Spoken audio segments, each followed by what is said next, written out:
एक बार एक राजा ने निर्णय लिया कि वह प्रतिदिन 100 अंधे लोगों को खीर खिलाएगा ताकि वे तृप्त हों और उसका नाम धर्मात्मा के रूप में प्रसिद्ध हो। कई दिनों तक यह आयोजन सुचारू रूप से चलता रहा, लेकिन एक दिन दुर्भाग्यवश खीर वाले दूध में एक सांप ने विष डाल दिया। परिणाम स्वरूप खीर खाने से सभी 100 अंधे लोग मर गए। इस भयानक घटना से राजा अत्यंत दुखी हो गया। उसे लगने लगा कि 100 निर्दोष लोगों की मृत्यु का पाप अब उसके सिर पर है। पाप से मुक्ति की तलाश में उसने अपना राज्य छोड़कर जंगल में जाकर तपस्या करने का निर्णय लिया। जंगल की ओर बढ़ते हुए राजा एक छोटे से गांव में पहुंचा। वहां उसने चौपाल पर बैठे लोगों से पूछा, क्या इस गांव में कोई भक्त परिवार है जहां मैं एक रात के लिए ठहर सकता हूं? चौपाल पर बैठे लोगों ने बताया, यहाँ एक भाई बहन रहते हैं जो गहरे भक्ति भाव में लीन रहते हैं। आप उनके घर ठहर सकते हैं। राजा उस भाई बहन के घर गया और वे दोनों उसे बड़े आदर से अपने घर ले गए। अगली सुबह जब राजा उठा तो देखा कि लड़की ध्यान में लीन थी।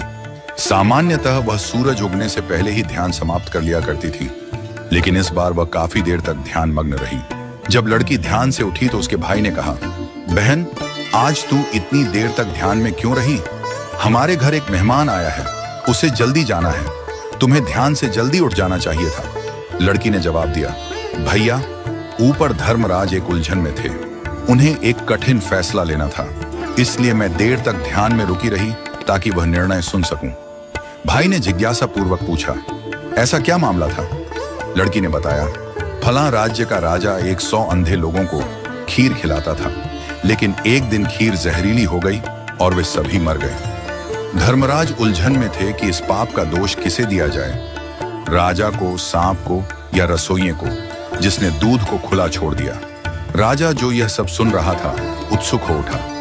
यह मामला तो सीधे उससे जुड़ा हुआ था। उसने लड़की से पूछा, तो क्या फैसला हुआ? लड़की ने कहा, अब तक कोई फैसला नहीं हो पाया था। राजा ने अनुरोध किया, क्या मैं एक और रात यहां रुक सकता हूं? भाई बहन ने सहर्ष अनुमति दे दी। चौपाल में बैठे लोगों ने जब देखा कि राजा एक और रात उसी घर में ठहरा है, तो उनके मन में संदेह उत्पन्न हुआ।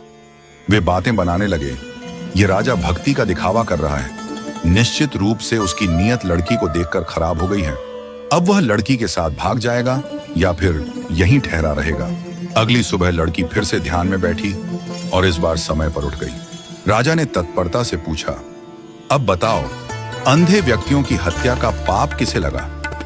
लड़की ने मुस्कुराते हुए उत्तर दिया, वह पाप तो हमारे गांव की चौपाल में बैठे लोग बांट कर ले गए। राजा चौंक गया। लड़की ने समझाया,